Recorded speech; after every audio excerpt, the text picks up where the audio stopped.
Kisah dan makna simbol-simbol dunia yang dipakai hingga sekarang. Kita bisa menggunakan simbol dalam berbagai kegiatan. Misalnya, mengacungkan dua jari atau membuat simbol oke dengan menggunakan jari. Tapi, tahukah Anda bahwa simbol-simbol yang kini populer itu memiliki sejarah panjang dan makna dan kisah-kisah tersembunyi di baliknya? Simbol adalah kata, bentuk, tanda, atau tanda yang mewakili makna tertentu dalam desain logo dan pencitraan merek. Semua kata yang kita ucapkan dan bentuk yang kita lihat, bahkan suara yang kita dengar, merupakan simbol dari suatu makna. Ketika kita melihat segi enam merah di atas tiang di pinggir jalan, kita langsung mengenalinya sebagai berhenti. Tanda centang menandakan pekerjaan yang dilakukan dengan baik, sesuatu yang telah diurus atau dilakukan dengan benar, atau bahkan merek seperti Nike. Bahkan nama kita dimaksudkan untuk mewakili kita, bisa dibilang nama adalah simbol individu. Penasaran seperti apa sejarah, makna dan kisah di balik simbol-simbol yang populer di dunia? Yuk kita bahas. Tapi sebelumnya jangan lupa untuk like, share, dan tekan tombol loncengnya agar kita bisa terus berbagi informasi mengenai sejarah dan peradabannya. 1. Simbol hati, tanda cinta. Meskipun budaya modern saat ini menggambarkan hati sebagai simbol cinta romantis, namun hal itu tidak selalu demikian. Ada beberapa teori seputar penggunaan simbol berbentuk hati paling awal dalam desain logo, dan bagaimana maknanya berkembang selama berabad-abad. Pada masa-masa awal, di Mesir pada abad ke-7 sebelum Masehi, simbol hati merupakan representasi dari kontrasepsi herbal yang populer dalam logo kesehatan. Pada masa itu, tanaman silpium. Tanaman ini populer dan efektif sehingga dibudidayakan secara berlebihan dan telah punah pada abad ke-1 sebelum Masehi. Namun, meskipun berkembang pesat, tanaman ini membuat negara-negara menjadi kaya dan populer. Tanaman ini juga sangat serbaguna. Dari akarnya hingga getahnya, setiap bagiannya bermanfaat dan terbukti dapat mengobati penyakit seperti batuk, sakit tenggorokan, dan bahkan kusta serta menghilangkan kutil. Tanaman ini sangat populer sehingga tanaman ini digambarkan pada mata uang resmi Sirene, sekarang Libya. Tempat tanaman ini dibudidayakan secara luas. Para sejarawan juga menemukan koin yang mengukir benih silpium untuk menandai sebagai tanaman resmi. Dan tahukah Anda seperti apa bentuk benih silpium? Jadi, bagaimana benih silpium diartikan sebagai bentuk jantung manusia di tahun-tahun berikutnya? Peristiwa ini terjadi pada awal abad ke-14 ketika seorang pelukis Italia, Giotto, menggambar sebuah lukisan yang menggambarkan kebajikan Kristen, Sariti, yang menyerahkan hatinya kepada Yesus Kristus. Hati ini dilukis dalam bentuk kerucut pinus yang dipegang terbalik dan menggambarkan bentuk yang sangat mirip dengan hati modern. Sejak saat itu, pelukis dan seniman lain mengikuti tren tersebut dan akhirnya hati melambangkan cinta dan kemudian cinta romantis. Akan tetapi, ada teori lain yang lebih membumi, yang mengaitkan makna cinta romantis atau seksual yang dikaitkan dengan bentuk hati dengan bentuk organ tubuh wanita tertentu. Organ mana saja yang dimaksud? Pasti Anda sudah tahu kan? 2. Simbol tanda perdamaian.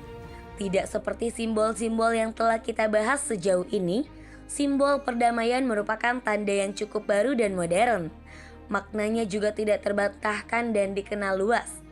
Akan tetapi, simbol ini juga merupakan salah satu simbol yang dimaksudkan untuk memiliki makna lain dan kemudian dikaitkan dengan sesuatu yang sama sekali berbeda.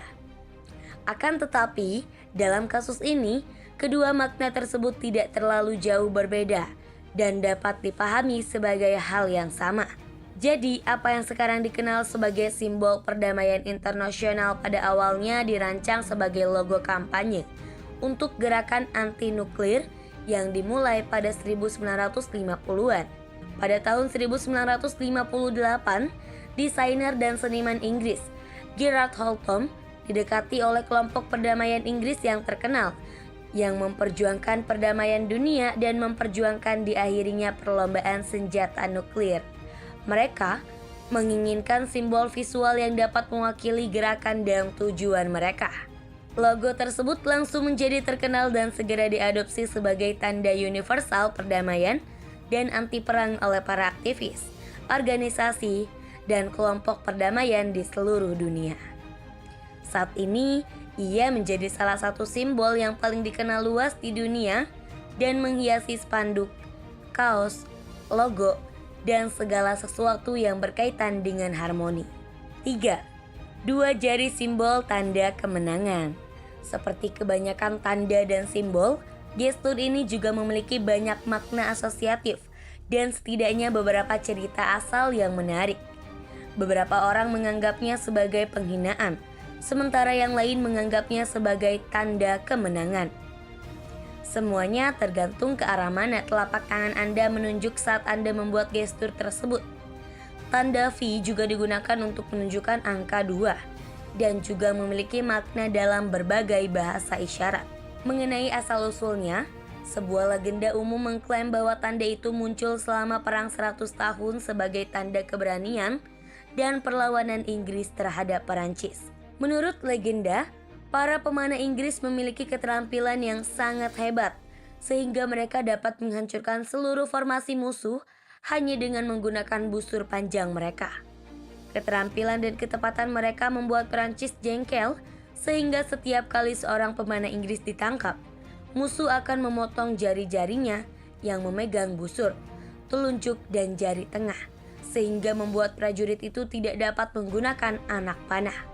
Ketika berita penyerangan ini sampai ke telinga para pemanah Inggris, mereka mulai menggunakan jari telunjuk dan jari tengah sedikit terbuka dan melambaikannya ke arah musuh, mengejek dan mencemoohnya. Hal ini dengan cepat menjadi tanda perlawanan dan keberanian, atau melakukannya. Menariknya, tidak ada catatan tertulis atau otentik tentang hal ini dalam sejarah. Meskipun ancaman pemotongan jari disebutkan, itu hanyalah ancaman, dan mengenai 3 jari pertama bukan 2, karena busung panjang Inggris digunakan paling efektif dengan 3 jari. Jadi, meskipun V mungkin bukan tanda perlawanan, itu adalah tanda kemenangan. Selama Perang Dunia Kedua, BBC menciptakan sebagai tanda kemenangan kebebasan melalui salah satu siarannya, mendesak pemirsanya untuk menggunakan tanda ini di mana-mana untuk melukai moral musuh dan menunjukkan keberanian nasional. Namun dalam beberapa budaya, misalnya di Inggris, maknanya dapat berubah drastis jika Anda menunjukkan tanda V dengan telapak tangan menghadap ke dalam. Kemudian, tanda ini menjadi tanda penghinaan dan pelanggaran. Mirip dengan tanda jari tengah, tetapi hanya dengan 2 jari. Itulah sejarah dan kisah di balik simbol-simbol dunia yang hingga kini populer digunakan dalam berbagai kegiatan. Gimana menurut Anda setelah melihat video ini? Silahkan komen di kolom komentar. Dan jangan lupa untuk like, share, dan tekan tombol loncengnya. Thanks for watching and bye-bye.